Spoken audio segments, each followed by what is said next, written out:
Hey, everybody. Welcome to Energy Superheroes. I'm excited to have Casey Handmer. He's joining us from Southern California, and he's the founder of Terraform. Terraform's developed a novel way to produce natural gas that's cleaner and better for the planet. Welcome to the podcast, Casey. We're glad to have you. Thank you. It's great to be here. So, Casey, tell me about Terraform. I'm really excited to hear this. Most people we talk to are producing hydrogen or some other form of clean fuel. It's exciting for me, having a background in natural gas, to hear that you're producing natural gas. I'd love to hear how you're doing it and why it's different and novel. Thank you. Terraform Industries is it's a startup, and we're trying to convert captured CO2 from the air into natural gas. And so this has a couple of different advantages, especially when we make money doing it. And the first is that we have a cash flow positive way of rolling out enormous carbon capture capacity all over the world, without having to rely on centralized states handing out vast sums of money to do this, because we'll be making money in the process.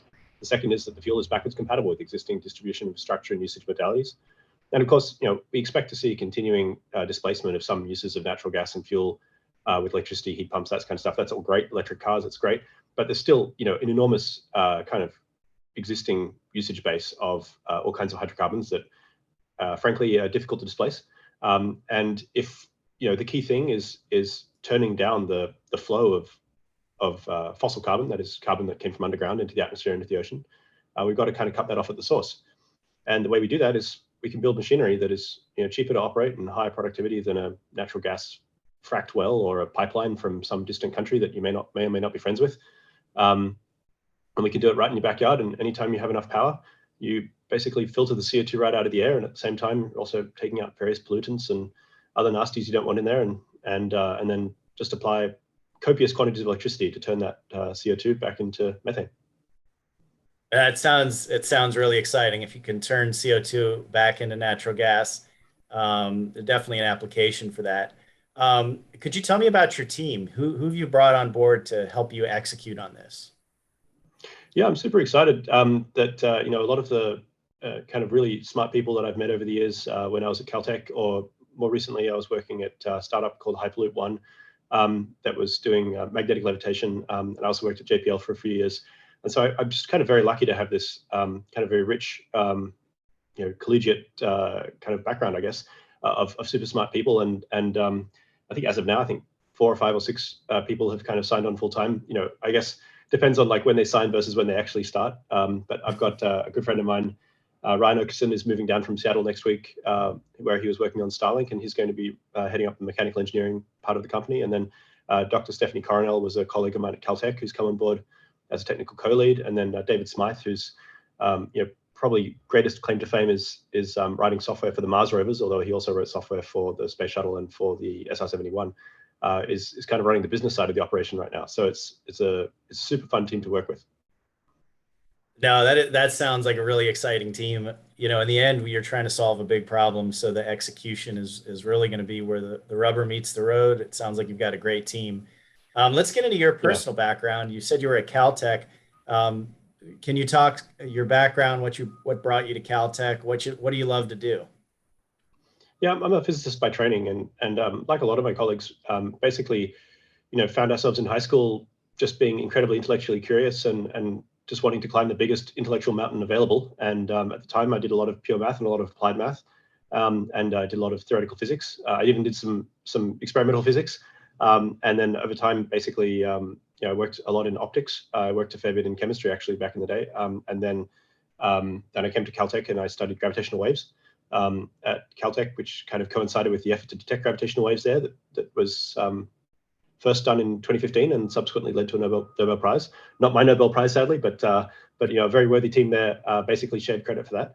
And then after that, left and went into industry. And Los Angeles is just an incredible city. It's thousands and thousands of companies.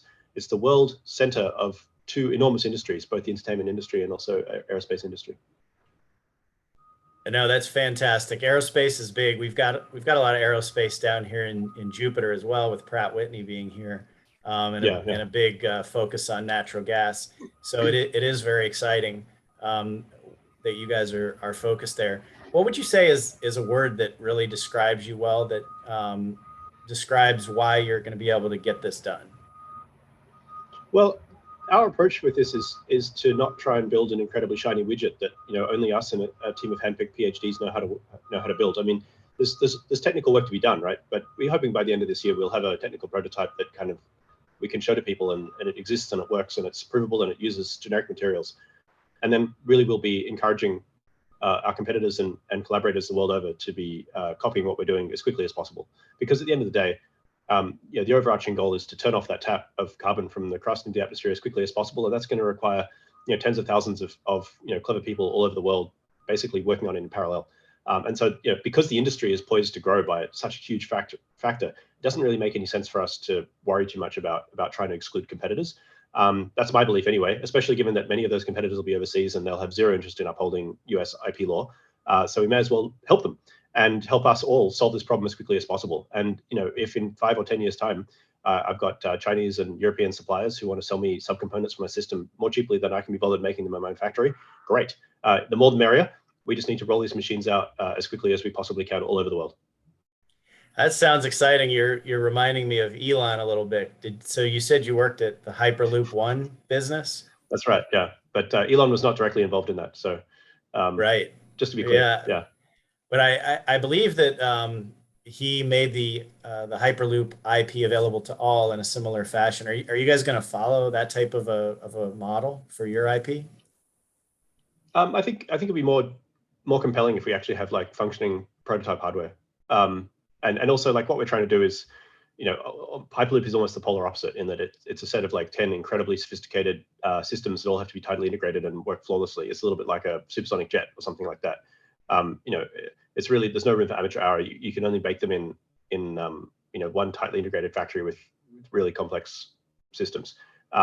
Whereas the systems we're building, we think we'll be able to build most, if not all, of the system in basically any industrial space. And actually, just this week, we finalized the lease on our first facility in Burbank, which is part of Los Angeles, and we have 30,000 square feet there, and that should be big enough to get us through a couple of years of production. We should be able to churn out a couple of hundred units a year there without too much difficulty, and then from there, obviously, grow, because we need to build about 300 million of these over the next 20 years. That's unbelievable. What was your Eureka moment where you were kind of trying to solve this problem, and then all of a sudden you said, "That's what I want to go after"? Was it one moment, or was it a series of discoveries that you made? It's kind of a series of things. I didn't know very much about gas. I read a couple of books on it probably almost 2 years ago now, and I was like, I guess gas is cheap, but it's not infinitely cheap. It's actually quite labor intensive, and it requires quite a lot of technical know-how in order to get gas out of the ground at all. And in many ways, the United States kind of leads the world in that. And I thought, there's got to be easier things than drilling holes miles deep underground. And so I began to think about this problem. It was quite foreign to me, actually, to think about how do I take a system and optimize it for cost rather than for performance, which is typically what most engineers are trained to do. And typically that means, if you've got two competing systems and you're trying to decide which is best, and one of them is like really simple and basic and just basically badly designed, and the other is like really complicated and fancy and very high performance, high electrical or energy efficiency, you go with the stupid one. You go with the really basic one. And you see this all the time, actually, in just everyday engineering and stuff. Like if you look at how RVs are built, for example, like it's very cost conscious design structure there, and that makes a lot of sense for what they're trying to do. And that's kind of what we're trying to do now, which is take a whole bunch of people who spent their careers optimizing stuff that has to fly to space, and then train them to apply that intelligence and that brain to thinking about this problem more generally. And just to go back to your question about the kind of the aha moment or the Eureka moment, it's kind of this problem, which is you want to capture a bunch of CO2, you want to make money while doing it. The CO2 is not worth that much, especially not in the quantities that we're going to need to capture, which is like billions of tons a year. So what do you do with it? Well, what else do you need billions of tons a year of? There's not that many things, and one of them is hydrocarbons. So if you could turn it back into hydrocarbons, then that's great. But how do you do that? Well, there's chemistry involved. It turns out you need a lot of electricity to do it, like way more electricity really than you could get by burning the same quantity of hydrocarbons and turning it into electricity. So we're kind of doing the inverse process. And that's only really possible if you can get really, really cheap electricity. And we're very fortunate, as a species, that solar power has gotten cheap enough in time to make this happen. And that trajectory is kind of continuing in a way that I think over the next 10, 15, 20 years will kind of solve this problem. So you've kind of got these three interacting components, which is like way too much extremely cheap power and nothing to use it on, right? And then a bunch of CO2 in the air that is hard to capture and hard to do things with. But and even if you could capture it, what are you going to do with it? Like it's gas, you can't exactly like pile it up somewhere. But if you could pile it up, that'd be great. Make like a couple of giant mountains every year. And then obviously this enormous unserviced demand for hydrocarbons all over the world. And I should add right now that in the Southwest United States, we don't think we'll be able to break even in terms of cost until probably 2025, in terms of trajectories of solar panel costs and stuff. But today, if there was enough excess solar power available in Europe or in Japan, in East Asia, practically anywhere on Earth that isn't, a couple of states away from Texas, that they could be using a process like ours right now and making natural gas more cheaply than they can otherwise get it. So if you're talking 50 to 100 bucks per 1,000 cubic feet, we can beat that right now. Our process, the process that we intend to share with the whole world, can beat that right now. All that they need is to have tens to hundreds to thousands of gigawatts of spare solar power lying around, which they don't have. And so just over the last couple of months, I've increasingly realized that there's two halves to this problem, and one half of the problem is what we're doing, and the other half of the problem is accelerating the production rate growth of solar photovoltaic all over the world. We can no longer depend on just the rate at which China is able to manufacture these cells. We should be building factories that make them in every country on Earth. No, that makes a ton of sense. It's really exciting. One thing it makes me think about is, so there's a lot of solar and wind that's going to get built around the idea of creating green hydrogen, right? So I think to the degree that your process can be more cost effective than making green hydrogen, to me, that's more the benchmark that you should look at, because the wind and solar is going to get built out. We're making green hydrogen. Like, just to be clear, our process will make more hydrogen than everyone else put together. It's just that because hydrogen is hard to transport, what do you do with it? Well, we combine it with carbon, and now it's methane, which is easy to transport, and we have existing infrastructure to do it. That makes any sense. Okay, that makes total sense. I love hydrogen, and I have 3D models of Zeppelins hanging in my garage, and I think it's an amazing chemical for all kinds of reasons, but it is hard to transport, it's hard to handle. And so in our system, our electrolyzer is basically piping directly into a reactor. We only have 10 meters of piping to worry about, as opposed to rebuilding our entire continent spanning pipeline systems to deal with hydrogen, which even NASA struggles to deal with. Their giant rocket they were testing last week, they had hydrogen leaks all over the place. So it's a kind of a pernicious molecule to deal with at scale. That makes total sense. We've had a lot of conversations with folks around the challenges of transporting hydrogen. We've seen lots of different ideas around it, and obviously pulling up the entire pipeline system and rebuilding it is not a good idea. So I think I've seen things that are a pipe within the pipeline. We've seen lots of different ideas, but never one that, well, I think it should be tried. Yeah, I can't say for sure which system will work, but I think what I would really want to see is thousands of companies jumping up all over the world, trying everything anyone can think of. So we'll have companies doing electrification, we'll have companies doing battery manufacture, we'll have companies making photovoltaics, we'll have companies making new wind turbines, better, cheaper, bigger, faster wind turbines. We'll have hydrogen transport. I personally am not going to spend much of my time worrying about ammonia, but other people who like it should, and they should think about how to use it. And actually, I do see a future for hydrogen usage in industrial processes where it is generated on site. So you can have copious green hydrogen generation locally with photovoltaics providing electricity, and then that hydrogen is piped, say, directly into a steel mill. So you don't have to worry about building an enormous 1,000-mile long pipeline across the country. It's just there. Yep, 100% agree. There's room for everything. We're working on a blue hydrogen project that's extremely exciting, and can deliver it today at a price that's cost competitive. So you see a lot of different opportunities. There's opportunities in biogas, opportunities all over the place to help reduce that 51 billion tons. Because as you say, it's a massive problem. And I think you being an engineer realize the volume of it. It's easy to say 51 billion tons, but I saw a statistic that said that the entire oil and gas industry today moves about 5 billion tons of matter. So if you think about 10 times of that, trying to move it around and deal with it, as far as CO2, it's an enormous amount. Yeah. Well, I mean, something like 75% of the weight of the CO2 is the oxygen that comes out of the air when the stuff is burned. I could probably do that calculation more precisely for your viewers, but it's 12 divided by 44, whatever that is. It's just like 73% or something. That's where a lot of the mass comes from. But really, in terms of the energetics, capturing the CO2 is not the hard part. Capturing the CO2 is difficult from a kind of materials and construction standpoint. But for what we're trying to do, we're trying to build megawatt scale rigs that we can build $50,000, which is like the cost of a mid quality car. So we can build millions of them really cheaply, and so we can pay them off in a year or two, which means that their project finance will be comparable to a fracking well or a Bitcoin mining rig or something like that. So we don't have to go out and ask governments to create new loan products for us so that we can pay this off over 30 or 50 years. We have to be able to basically put money in and get money back out, pretty quickly, so that we can support really fast scaling. That makes tons of sense. What's your, speaking of finance, what's the model to finance the company? Well, I mean, essentially, like right now we're very early days, kind of just signed our first lease this week, and we've only raised a seed round. So overall, like we kind of have to demonstrate technical, feasibility, and then we have to show that we can manufacture these things cheaply enough and reliably enough, and actually deploy them, and customers will buy our things. So there's a few milestones to hit along the way, and we need to be clear-eyed about these challenges.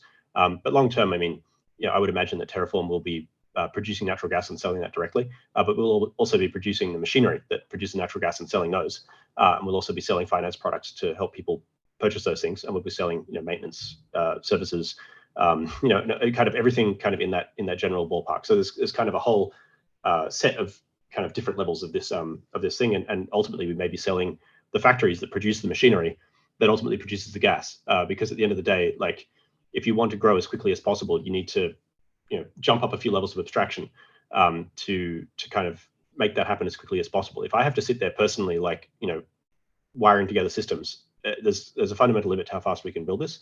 But if we can cut the ribbon on a new factory every day for the next 5 years or something, then ultimately the production rate of gas will go up as a quadratic of the rate at which we can roll out factories, right? Because each factory produces a set number of machines per day, and then each machine produces a set amount of gas per day. So the net amount of gas produced as a function of factories produced kind of ramps up very quickly. I won't say exponential, but it's certainly. It sounds exciting, and I'm quite certain that you guys can benefit from partners in industry, that are used to absolutely. some of these big size applications. Yeah, I mean, we have to be set up. We have to be prepared to vertically integrate, right? Just as Tesla had to be when they found out that their suppliers weren't able to basically meet the level of their ambition and their scale and their financing structures. But I'm not wedded to the idea of building Terraform Industries to be a giant vertically integrated company like Tesla. It seems like it's kind of a pain in the ass, and ultimately it will limit scale. I mean, like long term, I want there to be tens of thousands of companies that feed every part in the horizontalization and verticalization of this industry, just as we have with the oil and gas industry right now, where there's thousands and tens of thousands of companies all over the world that all do little pieces of the puzzle, and you can kind of pick and choose which parts you need for a local development. And so there is no one size fits all. It's just kind of a huge industry that's poised to grow. Revenue will be trillions of dollars a year, as it is right now for oil and gas. Ultimately we will probably be producing a little less than we are right now, because electrification will displace some usage, and the unit cost of the gas and the oil that we produce will also be less. Ultimately, we'll be producing oil more cheaply than you can get it out of the ground. But there'll also be substantial costs involved in scaling up, and like a lot of money in basically building machinery and building facilities and building solar farms. So overall, it's $1 trillion industry for sure. It's a huge vision and very exciting. Can you tell us and it has to happen? Like even if Terraform completely screws up somehow, we're intending not to, but even if we do, the solar power is already so cheap that it is cheaper in many places on Earth to turn solar electricity into hydrocarbons than to turn hydrocarbons into electricity, if that makes any sense. So absolutely makes sense. Physical inevitability that solar power will displace oil and gas drilling. Right, all the downstream stuff like delivery and so on, that will remain more or less unchanged. But it is inevitable that across the entire world, the cheapest way to get carbon, reduced carbon for all kinds of processes, whether that's combustion or chemicals or whatever, will be from the air right around us than from miles underground. Especially if you don't happen to live like right on top of the Bakken Formation. It makes a lot of sense. Absolutely makes sense, especially as we see geopolitical challenges over in Europe and other places. So it's very interesting. I mean, like people sometimes complain that there isn't enough solar power in Seattle or somewhere, something like that. Well, Seattle's kind of a cloudy place, but it only has like 2 or 3 times less solar than Los Angeles, where I live, and there's plenty of sun here. It's one of the sunniest places on Earth. Now imagine if someone said, "Oh, well, Seattle's no good. It's only got 1/3 as much oil as Saudi Arabia," right? Like 1/3 as much oil as Saudi Arabia would be plenty of oil for anyone. And so we just have to realize that the distribution of solar power of the Earth, especially where people live, is almost uniform by comparison with the distribution of where oil and gas happens to be. And so I think in the future we'll see a lot more local production and consumption of hydrocarbons as well, which is For good, I sure. think, for global security. No, it makes a lot of sense. How do you address the energy density challenge of solar? As far as you need a lot of land in order to produce large scale amounts of, let's say, I'm thinking green hydrogen. You need a lot of land to produce a lot of green Yeah. hydrogen. Um, Yeah, I so mean, to put it in perspective, right now, I believe these numbers are correct. They may be incorrect, but I think the United States uses about 50 million acres to produce soybeans and corn for biofuel, right? 1 million acres would be enough to displace all current electricity production, so 2% of what we're currently using. And the thing is, the land that we could use for that doesn't have to be arable land. It doesn't have to be, our flawless Midwestern, incredibly deep black soil, which we can grow things on like the envy of the entire world. The United States actually has huge amounts of land, which is not really being used for very much at all. That is not very economically or agriculturally productive. And even though displacing all hydrocarbon production would require quite a lot more solar energy, maybe 10 times more than just displacing all electricity production, the total amount of land is not a constraint. The per capita usage of energy would have to grow by like a factor of 100 before land became a constraint. And maybe that will occur to our grandchildren's grandchildren. That'll be cool because they'll be flying rockets to space every day. But that would be, it's a nice problem to have long time in the future. So I think ultimately, we have to get used to the idea that we have to pay vast tracts of desert with solar panels. And like there's always an impact, right? But that impact is going to be a lot less than if all our coastal cities drown due to rising sea levels. So that's, you kind of have to pick your poison in that regard. And I think solar panels are way lower impact than alternatives. for sure, yeah, it makes a ton of sense. And the key point is that you're making natural gas, which is ultimately transportable. I think the challenge came in with putting solar panels in the desert because you have to have, for when you're using it for electricity, you need transmission towers. And it's very difficult to transmit all that electricity from the desert back into the cities.